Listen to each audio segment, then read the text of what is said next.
Hi. So, depending on what you're into, I'm gonna divert real quick from discussing my scuba diving book series, the three-part, the aspects of what is it called? Oh, my three-part book series, The Adventures of Susan MeeLing, Scuba Diver Extraordinaire. Hello. Uh, the 3 different volumes. Chapter 1 through 4 is volume 1. Chapter 5 through 9 is volume 2. And chapter 10 through 20 is volume 3. You can go to my website, www.susanmeeling.com. I'll put the link in the section below. And you can go there and click on the links to purchase all of my books online. That being said, I did come up with a few different things all by myself. One day, I was dating an individual who I had met because of another individual. And that particular individual was a part of ClubFEM in Dallas, Fort Worth. And I had this ornery idea. Just this ornery idea. So I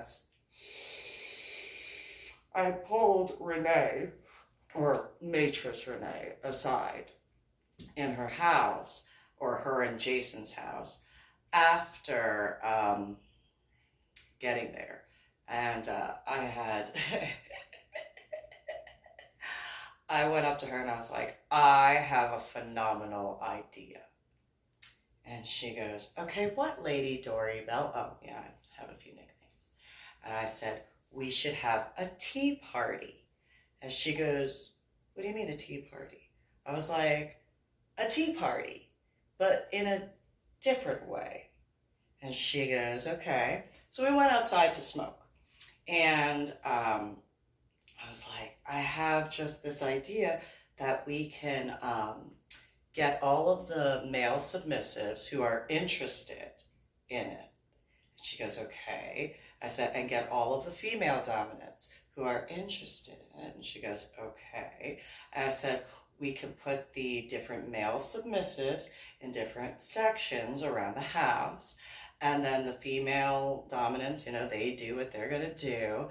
And then when I yell tea time, we switch and go from, one to another. And the male submissives stay in place and the female dominants just move around. And Renee, or Maitresse Renee, was like, actually, that sounds like it'll be fun, but you're going to have to explain it to people because, it seems a little complicated. I'm like, no, it is very simple. She goes, okay, well, fine, go ahead. It's like, okay, we'll wait till more people show up and then we'll do it. And she was like, okay, sure, whatever. She was busy doing some other stuff. I was like, okay. So, a whole bunch of, and it was an impromptu thing. So for the male submissives that didn't get to show up for that event, to apologize, it was impromptu. I literally thought of it on the way over to her and Jason's house.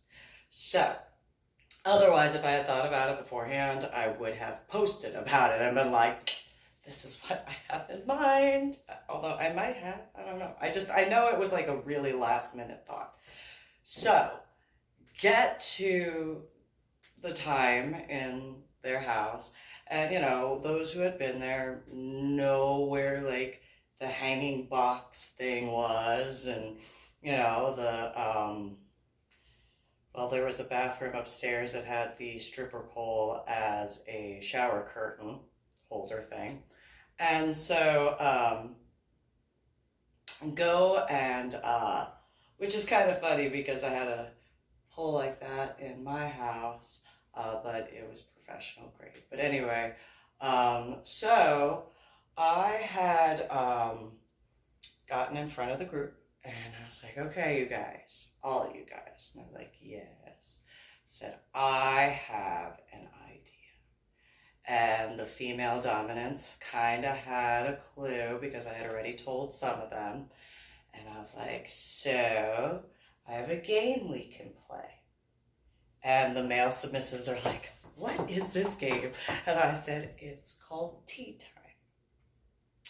And in tea time, instead, like those spinning teacups. And they were like, uh-huh. And I was like, okay, well, you know how the spinning teacups go round and round in different ways.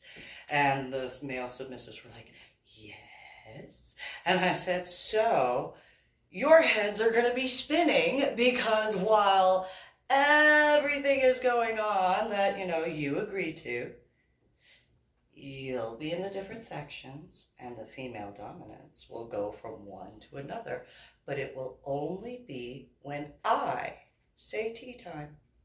And the male submissives were like, yes, this seems like fun. Yes. Okay, Lady Dori, well, yes. Oh, yes, this seems like so much fun. I'm like, all right, cool. And the female dominants were like, yes, that seems like a lot of fun. Can do a little bit of this, do a little bit of that. And so I was like, okay, so, you just intermingle with people. Go where you feel comfortable, that sort of thing. It's not going to be an all-event thing. It's just going to be like maybe an hour, hour and a half at most, because I don't want to go overboard with, the different stuff, okay? And the male submissives were like, okay. I'm like, this is like just a new idea, so, testing it out. And the guys were just like, yes, okay. This sounds like fun. It's like, all right, guys. Now, this point, the male submissives and slaves, they start talking with people. I start talking with all the different, both sides, both female dominants and then the male submissives. And female dominants speak with all sorts of conversation. Everybody's talking. Everybody's mingling a lot more. And I'm like, cool, let's go. So I'm like, all right, I'm going to go smoke, you guys. And then when I'm done smoking, get this tea time started. You ready? And all the guys are like, yes, yes, yes. It's like, all right, go outside, sit in the back patio. It didn't have a cover there, but, okay. And just smoke, take a break, get ready, because I am excited. I'm ready to go. I'm ready. And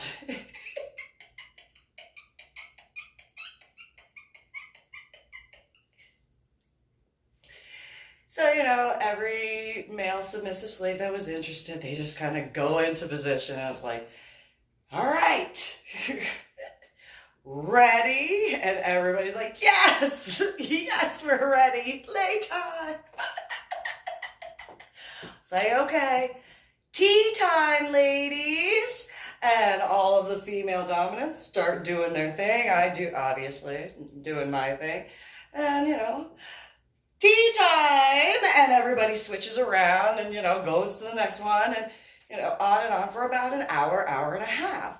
And then tea time, whatever. And so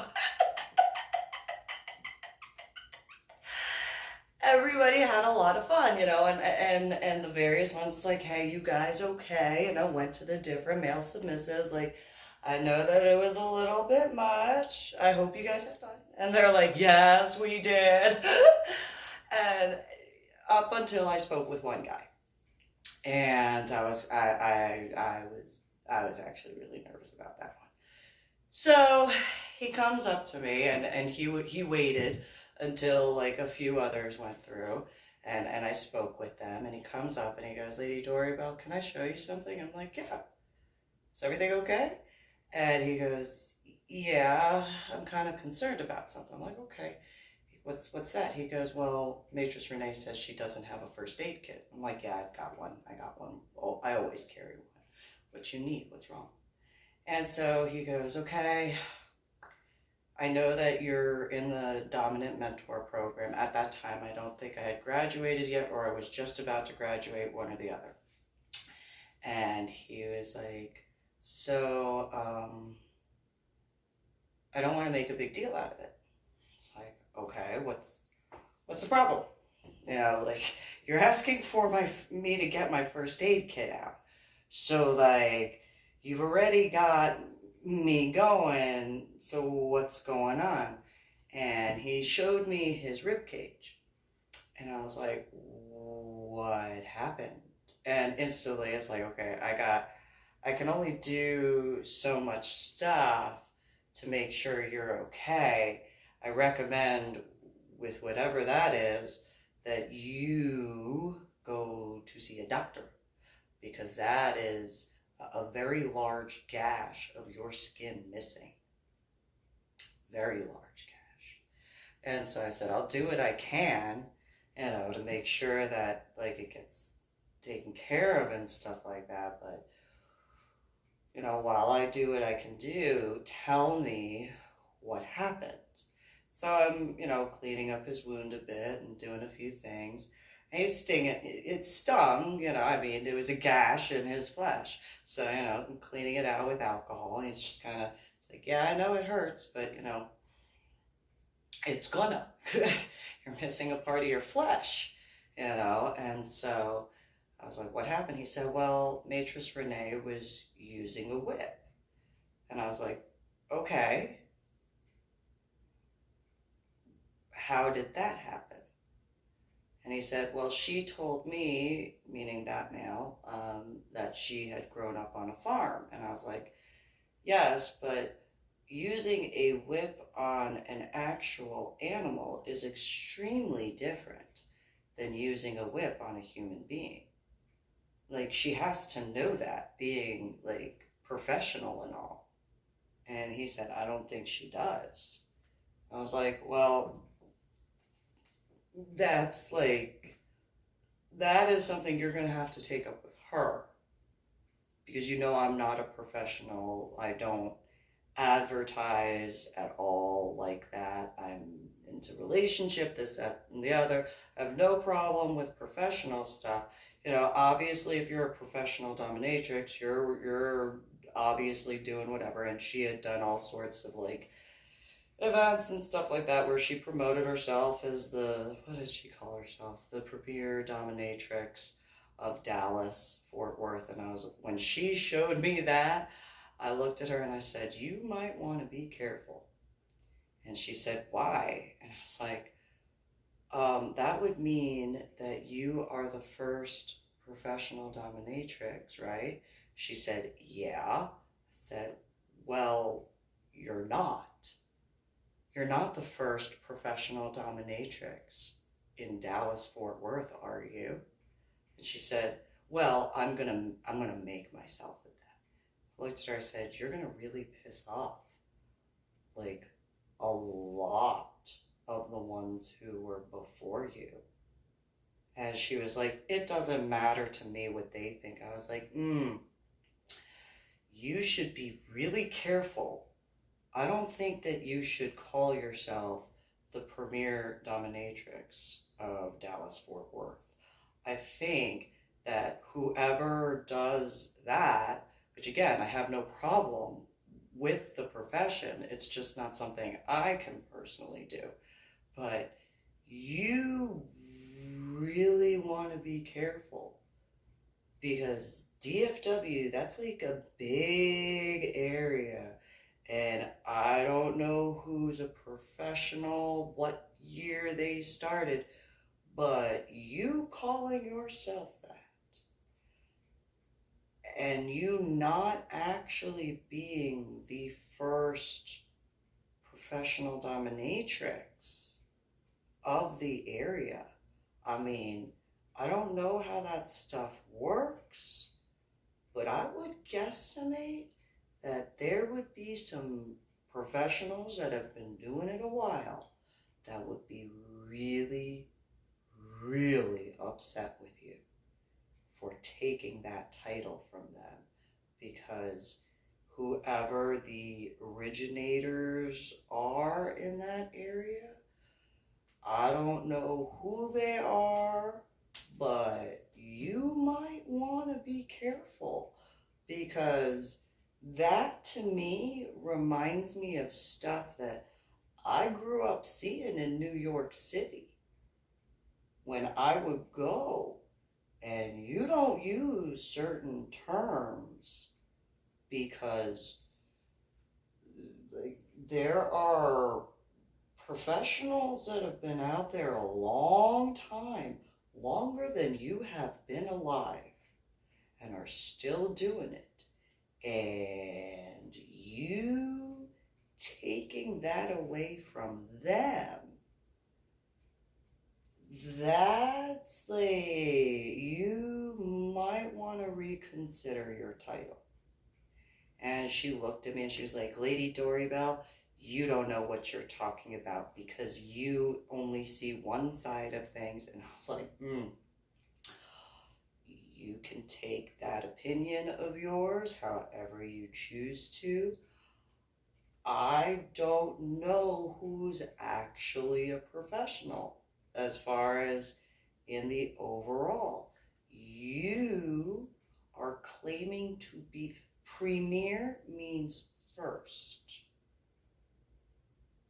And unless there are like no other professional dominatrixes that have ever been in the DFW area of Texas, you are pushing limits that I kind of feel like those who have been doing it a while would probably be really offended by that. And I don't know who their clients are, but I have a feeling you don't want to step on their toes because I don't think that's a smart idea. I don't know about how that stuff goes in the state of Texas, but I know where I come from. Granted, I was living in New Jersey, but my biological father had a lot of business in New York. And you know how I've given you some pointers on certain things? And she was like, yes. And I was like, okay, this is a pointer that you really need to pay attention to, because females, when I was growing up, who walked into whatever areas I wound up going into that I shouldn't have, I don't deny that, but you know, the mistresses and the madams, especially the madams, they did not take kindly to the new ones thinking that they knew everything and they knew nothing at all. And you, Maitresse Renee, are coming across to me, not saying that like but you're coming across in a way that the females I met, and I'm talking various ages, I'm not talking like just, because at that time we were both in our 20s, she was younger than I am, or is younger than I am, but like, I'm talking back in New Jersey, I met females in New York that of different ages. One, you know, yeah, I think the youngest one was either 21 or 22 years old that I met up there. But I met some that had been in that business up in New York City that were well into their 70s and 80s at that time. And I paid attention to how they treated the ones that are acting the way you are. And the way you are acting in that regard, you don't want to know how that ends up for going around proclaiming something like that, Renee. I'm trying to give you a warning, because the females that I knew, that by technicalities I shouldn't have allowed to take a few swings, but that is what it is. it worked out in the end. They got an extra. It is what it is. But you need to be careful because, like, not only are you doing that in the state of Texas, but, like, I don't know who you think your clients, like, I'm just gonna throw this out there. You want to be really, really careful because you have no idea, like, how much of a warning I am trying to give you. I am feeling like there would, like, the stuff I didn't see, but I heard about later. Like, oh, where's so-and-so? She doesn't work here anymore. Oh, well, so is it, don't bring up her name. Okay, that seems like what path you're headed down.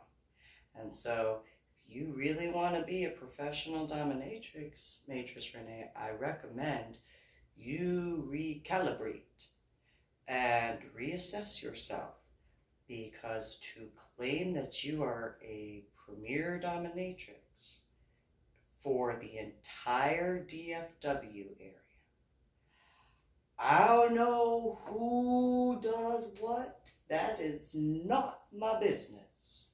But I also know you don't mess with that. You don't step on their toes, because that is the oldest profession in the world. It's not no. Prostitution, as much as you want to, like, say that that's not, it is. If you don't like it, too bad. You want to defame those who do stuff, are making a lot more money than you are even looking at. And you don't want to acknowledge that that profession has been around since the dawn of time. And you don't even have the decency to have the respect for those who have done it before you. So I highly recommend, Maitresse Renee, that, not out of respect for me, because I know you don't respect me, but you respect your profession, right? And she was like, yeah. And I was like, ish. I highly recommend, if you really like your profession, you change that title of the Premier Dominatrix of the DFW area. Because while I don't know who's been doing that, they know who's been doing that. And you, I guarantee, are pissing them off, calling yourself that. Absolutely. And I don't remember where it was an event, ironically dating that particular male at the time of the Alpha Gen X, that guy. It was at some place where there were dancers and stuff, and I went and had fun with the dancers, and Maitresse Renee looked at me and she goes, how can you dance with them? It's like, easily. The way I was dancing with them is how I was dancing with them. She was like, do you know what they are? Human beings? Duh. And she was like, no, do you know what they are? They're human beings. That's what I know they are. And she was like, no. Like, they're females, but they're girls, but they're not. And I was like, I don't care. Like, if that's how they want to dress, that's how they want to. Look at how you're dressed. I mean, like, really, not gonna. Don't get me started on how you are dressed. Like, don't, because I would guesstimate all of them would be like an A, B, C, D, E, F, G. And so before you go into their place and run your mouth like that about them, after I give you the warning to watch yourself and reconsider calling yourself the Premier Dominatrix and DFW Maitresse Renee, I highly recommend you being in their place. You watch what you say about them. Highly recommend that. And don't get on me about my dancing. I will dance how I want. And I will dance with who I want to. And who are you to judge me? You can't even accept what your job is as a reality. So step off, all right? Well, going back to the tea time, irony.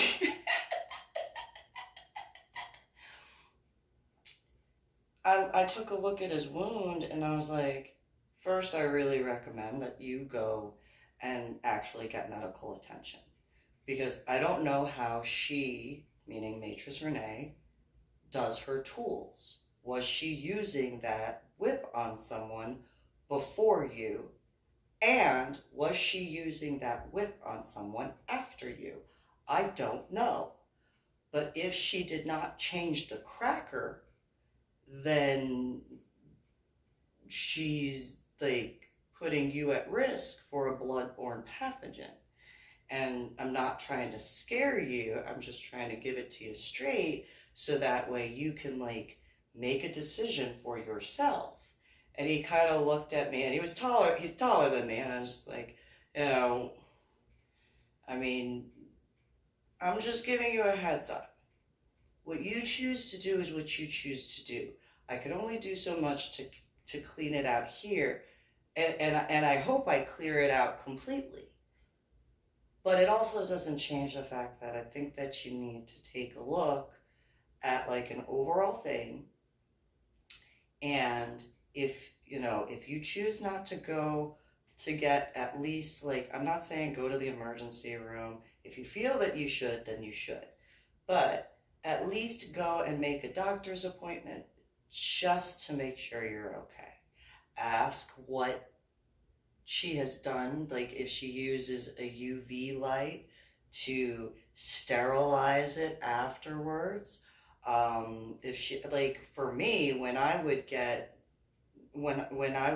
I played, I had purposely purchased a specific type of wipe. It wasn't Clorox wipes.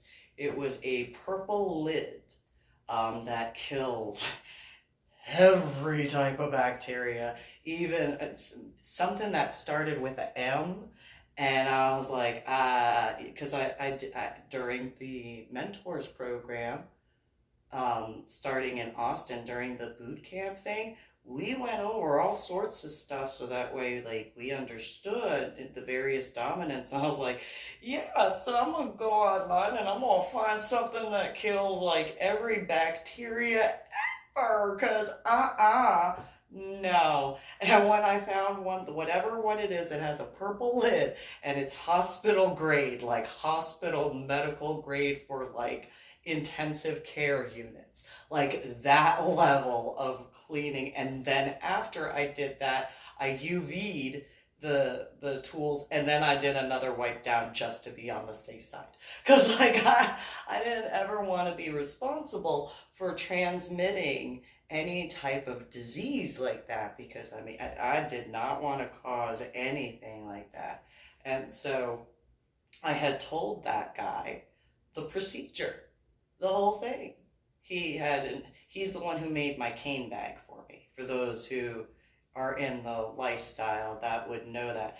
And I might have shocked him a little bit, because I was like, yeah, because he said, just go and get the fabric of whatever type that you want. And so since I'm so CDO, so Virgo, I found this type of material that you use for picnics.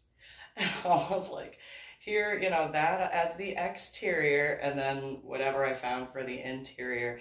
And he looked at it, he was like, that is some thick fabric, Lady Doorbell. I'm like, yeah, but it keeps everything clean. It doesn't matter where I go. Like, I could play outside, I could play inside. It will just be as simple as a quick wipe down and no problem. Sanitary. And he was just like, I like the way you think. And it's like, and that was before the tea time. And he was just like, when he was done, he goes, I gotta tell you, I had to get special needles for that. I was like, I really appreciate it though. Like, the bag is awesome. Like, I really, really like it. And it became very useful because ironically, the last time I got to play while using the tools and stuff like that, like, I wound up being outside. And so, like, for the areas that I didn't have immediate access to wipes, it was like, psh, done. Completely sanitary because the way I am. And but to finish up with that, I did everything I could to clear it up, and I was like, you might actually need stitches. You might actually need stitches. Hopefully you won't, but I recommend you go and get checked out just to be on the safe side. Because if you need stitches, then it's better to get it done immediately. Otherwise, if they have to stitch you up after more than like 72 hours, you're gonna have a really bad scar. And I'm just gonna give you that warning. But I did what I could to clean it up. I put a Band-Aid over it. Well, I put gauze over it, and then medical tape and stuff like that to make sure it was clear and good to go as best as I possibly could. And I mean, I can't help when it comes to certain healing energy stuff. Like, if I wind up doing any form of medical something or another, whether it's just a simple first aid, like putting a Band-Aid on, or actually taking somebody to an emergency room like I've done before, I cannot help it if certain healing energies automatically like flip on. It's something that happened pre-head injury. After my head injury though, there were other things that wound up being as far as those healing energies, because like where I could do certain things in more of a controlled way pre-head injury, post-head injury, it just kind of, if my wings go out, my wings go out, and that's the end of that. I can't, like, I mean, it only goes in reference for the compassionate, honorable, and righteous ones. Like, that's it. Like, you could be a cherubim one and try and try and try, and you're just not going to get it. Like, you just have to, like, fix yourself before you can have that, something like that. So, like, that sort of stuff just instantly turns on. It's not something that I can kind of control it, but if it's a healing thing and it's mandatory for a survival type of thing, I can't help it. It just goes on. And, whether people want to believe it or not, that's up to you. But there have been times where I've been walking and I felt people just tug on my whatever I was wearing, and it's like, okay, oh, there went a little burst of energy. Okay, everything going on okay? And it's kind of like, yeah, no, just like one example, just playing with your skirt. Oh, okay. Everything okay? What's going on? Just play with your skirt, that's all. Okay. Or if pants, jacket, just randomly, and it's just one of those, good morning, okay. Whatever, like, I can't, and it does only go for the compassionate, honorable, and righteous ones. It doesn't go for the cherubim ones. It's just not the way it goes. And so in that regard when working on him and doing what I could to, because there were a few microbes that I could see where it was like, okay, I just gotta do it. Like, I can't, like, by the time I saw it, it's like, okay, well, there's a way in going and scooping that out. Okay, well, that makes it easy. Okay. Um, can't help it. But it is what it is on that. So, but yeah, I thought it would be fun to talk about the tea time thing. And you know what would be funny, funny but not funny, but funny, I guess more irony. I think that's the word more so. It would be ironic because I think that I heard on one time when I really wanted to watch, but I could not watch RuPaul's show. All I could do was listen. I wanted to watch, but my headache level was just through the roof. And I was like, did I hear somebody say tea time? And it would be so funny if it was like one of the places. I'm weird, I get it, that's fine. It would just be funny. It would be so funny if it was like, yeah, just drinking the tea or sipping the or talking the tea or stuff.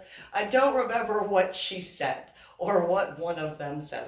But it would be funny if it was one of those places and I had no idea. I mean, like, now I could probably, maybe that might be why Maitresse Renee said what she said. That might be.